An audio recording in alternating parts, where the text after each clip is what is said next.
Hello everyone. Today I will be featuring the upcoming Tier 8 French Premium Battleship Gascogne, or as I'm going to be calling it, the Gascogne. As you can see, well, the first thing that probably pops out is it's got 8 guns, but only 2 turrets. It's got 2x4 turrets. The firing angles are actually quite nice, as you can see, and unlike most battleships, it has speed boost. But I will be returning to that later on. Now, the guns are only 380 mil. Only 8 of them, 380 mil. Just like Bismarck, Tirpitz, Monarch. Well, Monarch is 381. The big issue, however, is that the reload on these guns is 30 seconds. Now, usually if you have 30-second guns at Tier 8, that means you have bigger caliber guns like the NC at 406 or the Amagi at 410.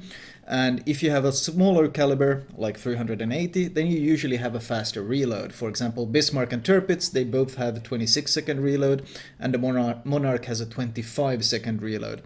The Gascogne or the Gascogne does not. The Gascogne is stuck with a 30-second reload while at the same time having the smaller caliber guns. The AP damage is 11.9k. Let's see if we can get rid of this. Nope, shift isn't working. Awesome. Anyway, the AP alpha is pretty much the same as on the Monarch, I think, but it's not really much of a difference. I mean, you won't really notice if you do 11.9 or 11.6 like the Bismarck and Tirpitz does. The HE alpha is 5.4k. Actually, were these 380s or were these 381? The slightly higher AP alpha damage would make sense if these were actually 381 mils and not 380s. Ultimately though, for the sake of game mechanics, that actually has no impact whatsoever. You don't pin any better by having 1mm larger caliber, or you don't overmatch any armor, so the actual impact, the actual difference is pretty much negligible. The HE alpha is 5.4k with a 36% fire chance. That's not really impressive in any way. I mean, both Bismarck and Tirpitz have a 34% chance of setting fires, so obviously having a 36% chance is really nothing special at all. The 5.4k alpha is also nothing really that special. I actually detonated him. Premium pay to win confirmed. The actual 5.4k HE alpha is nothing special either when you consider North Carolina, Alabama deal 5.7k, Monarch deals 6.3k I think, and Amagi deals 6.5k. So having 5.4k alpha is really not that special. In fact, if you consider that the Alabama has a better HE alpha, the same fire chance, same reload, but much better dispersion and one additional gun, you realize that the idea of the Gascogne being some sort of a HE spammer is obviously out of the window. I mean, because if the Alabama is better at it, and the Alabama is certainly not a particularly good HE ship, then you realize that obviously the Gascogne is not particularly good at it either. The turret traverse is nice. 31.6 seconds with expert marksman. Without it, it was something like 38 seconds. So it's the same at Bismarck though. In fact, you might notice that I'm going to be comparing this ship a lot to the Bismarck throughout this commentary, and that's because it has many similarities, but ultimately it's significantly worse, and I will explain more of that later on. I did mention the dispersion, and that's really one of my main gripes with this ship. The dispersion is incredibly hit and miss.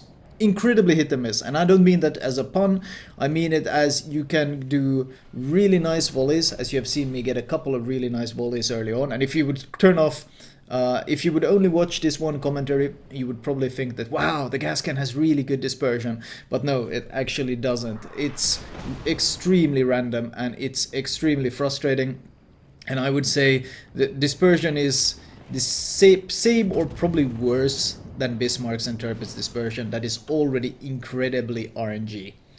The big issue comes down to the fact that for Bismarck, while it has these very RNG guns, it has incredible secondaries, it has hydro, multiple other advantages as well, but those are the two big things. Same thing with the Tirpitz, it also has very RNG guns, but it has torpedoes and it also has secondaries.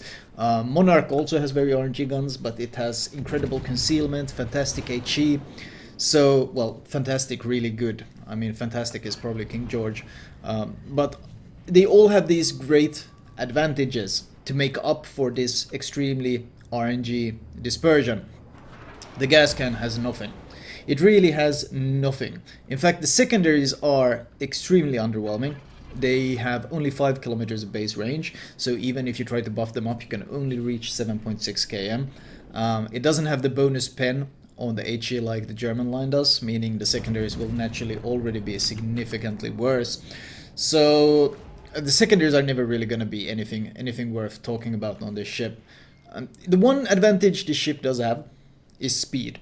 With a flag, you have 33.6 knots, which makes it already the fastest tier 8 battleship. Not by much though, I mean Bismarck can reach 32.6 with a flag, but it is still the fastest.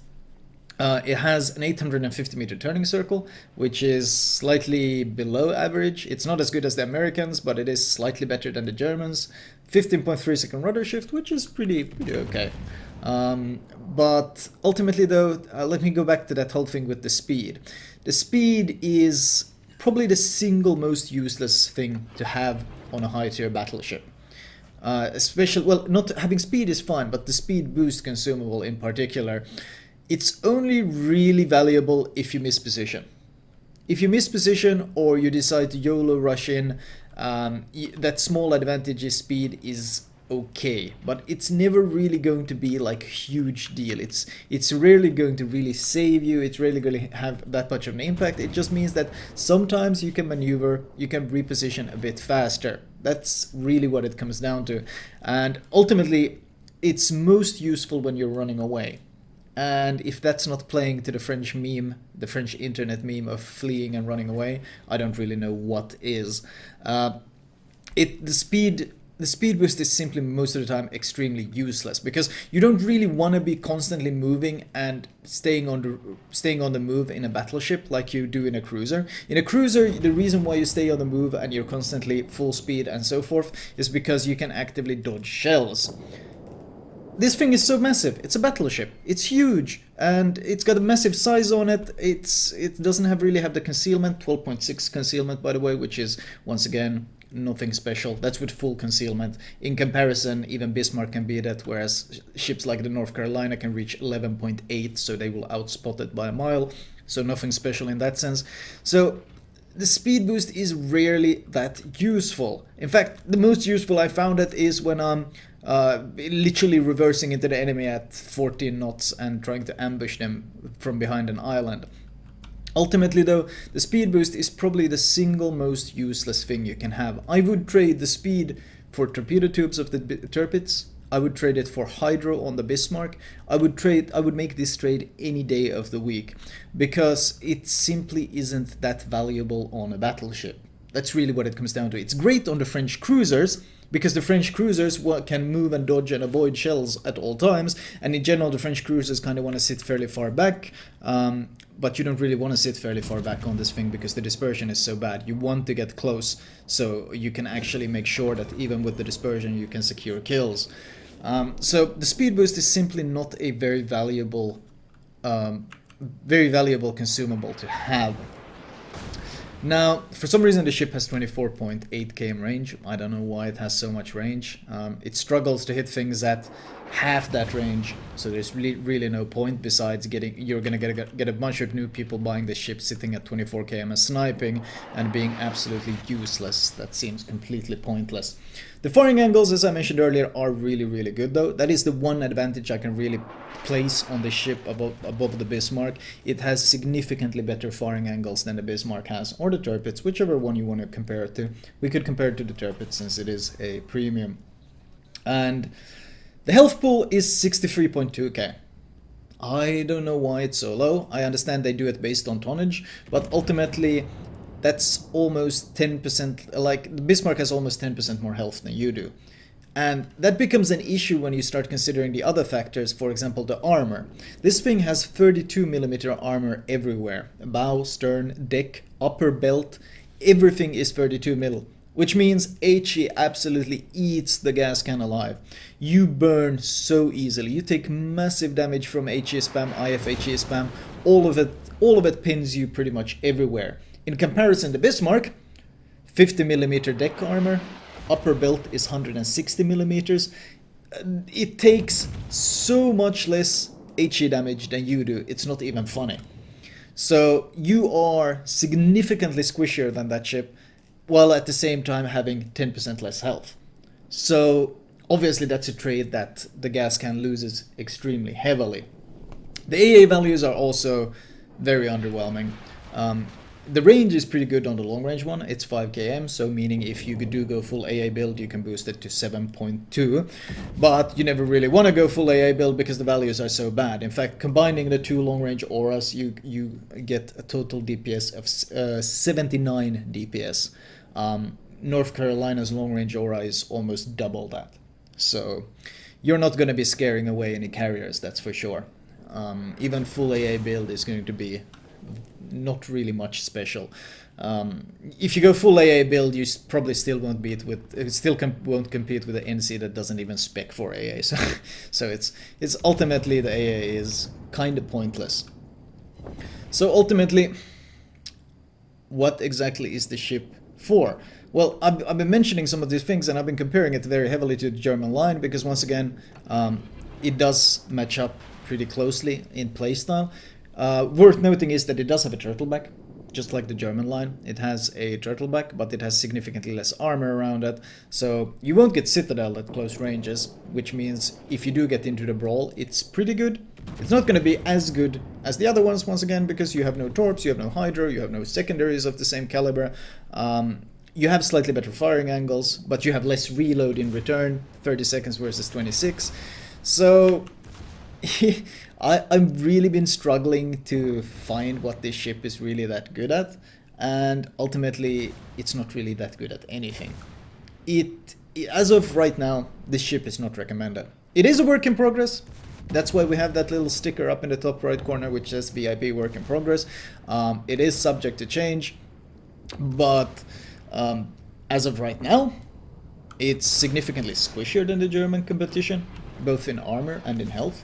It has worse AA, it has no secondaries, it has worse concealment, it has worse DPM because of the 4-second reload difference, and in fact, if you just compare it like that, you realize just how underwhelming it is. In fact, the only time the ship truly shines is when people chase it and you run away with speed boost. That's it. I mean, if they really wanted to play up to the French internet meme of white flag running away, well, good job, they did a really good job, because that's really the only thing the ship is good at right now, running away at full speed. Using the speed boost to push in isn't really that good either, because once again, the maneuverability is very average. You have no hydro, so obviously people are going to torp you if you try to charge in somewhere, and you're not particularly good at dodging it. Because of the 32mm armor, you're extremely easy to burn down if you try to charge in anywhere, so you're not particularly good at that either. If you do get into a brawl, well, you only got your 2 guns, you don't have any secondaries. Well, you do have secondaries, but they're so underwhelming that you don't want to spec for them. So it really doesn't have anything going for it. That's what it comes down to. It doesn't have anything going for it. I think the design looks pretty cool. I like the idea of the 2x4 turrets, but in terms of actual value, the ship is very underwhelming. And I say this as someone who's able to score, I don't remember what my damage in this game was. It was almost 200k or something. And this is absolutely one of my better games in this ship. And I say this as someone who is able to get these type of games in this ship. I still think this is one of the worst tier 8 ships, tier 8 battleships out there as of right now. And that's simply because it's too RNG. It's incredibly RNG. And whereas the Roma had also pretty RNG guns, the Roma has multiple other factors that compensate. Roma has concealment, Roma has armor. These are things that allow it to still be extremely strong, and allows it to close the distance without eating too much damage and so forth. It also has pretty good DPM thanks to having 9 guns and so forth. But this Gascogne, the Gascogne, doesn't really have much going for it. Doesn't really have much going for it. Let's see, is this trap is going to pop around the corner?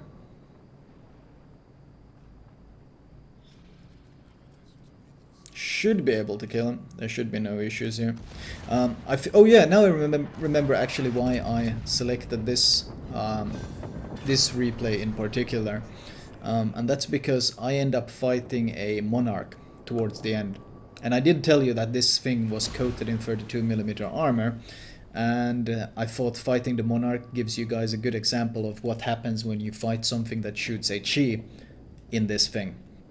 And trust me, it's not an enjoyable experience.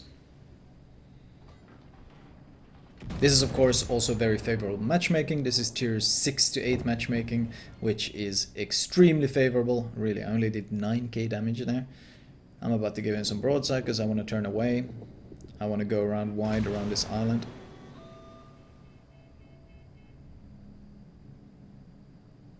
I was really expecting him to die at this point. Oh, my Gneisenau is shooting HE at him. Well, it is weekend. It's patch and it's weekend, so obviously the level of play is going to be at that level. You have Gneisenau shooting HE. That's kind of to be expected. Anyway, let's see if we can find this Monarch here, and I can show you just what happens when a ship that is entirely coated in 32mm tries to take on an HE focused ship. And trust me, it's not fun. Oh my lord, whenever you face like Mogamis, Budionis, Kutuzovs, Chapayevs, these heavy HE DPM focused ships, when you face them in this thing, is simply not fun.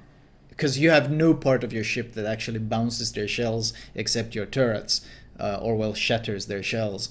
And here we go, Monarch, HE volley is out. Let's see, how much damage are we gonna hit? Oh, what was that? 13k? Plus double fire, so of course we have to instant damage con. And yeah, this kind of fight is not very enjoyable. My return volley did almost nothing to him, of course. Once again, I mentioned the HE is really nothing special. And because of the reload, well, he has of course 5 seconds faster reload than I do, so he shoots faster than I can reload. And the next volley, another 10k and another fire. And his team shows up as well. Now my game plan here is, considering I'm still trying to win this game, as desperate as it might seem, my game plan is shoot the Mogami, ram the Monarch, and hope to kill them both, and then hope that my last remaining HE shooting Gneisenau can make something happen. But even when angled against the Monarch, I hit so much raw HE damage that that's simply not going to work. I do kill the Mogami, and this would have been a Kraken if this wasn't a test ship. I of course don't get any achievements on test ships, so I wouldn't I'm missing my devastating strikes, high calibers and so forth, but yeah, there's simply no way. The Leningrad, of course, no fear of running that close to me, because this ship doesn't really have much in terms of secondaries either. The game ends. Let's see, the game ends, and looking at the scoreboard, 199k damage, so not quite 200k. This would have been a Kraken game. In fact, if we look at the team score, they managed to feed the Monarch a ton of kills, which is pretty impressive considering the Monarch isn't that good of a ship either. I did my part in feeding him some damage with the gas can though. 32mm armor versus HE is not an enjoyable experience. Detailed report wise, 1.5 million potential, nothing really that special. Ultimately the ship is simply a mediocre, or actually worse than the average tier 8 battleship. I don't consider Bismarck and Tirpitz to be the top tier 8 battleships. In fact, I think the best tier 8 battleships are the Amagi and the North Carolina. And I consider Bismarck and Tirpitz to be kind of middle of the pack. And they completely outshine this thing, in my book. So as of right now, the gas can is strictly in the not recommended. It's been a very disappointing experience to test. What they need to do is either they need to give it some decent armor so it can actually take some hits, or they need to greatly increase the dispersion, which would something I would greatly appreciate. I mean, do we really need more tier 8 battleships with terrible dispersion? Like, is that what Wargaming thinks this game needs? More terrible dispersion ships? I don't understand. But then again, it does have a turtle back, which means you can't really punish it even if it gives you full broadside. So maybe this dispersion shouldn't be good, because we certainly don't need more Royal Navy battleships that can punish you when you angle, and you can punish them when they give you broadside. That's awful game design. But ultimately though, yeah, I'm gonna end up, there's no point going on with this. I'm just gonna end up rambling and ranting. This ship is definitively not recommended. I will talk to you guys later. I hope you guys enjoyed it.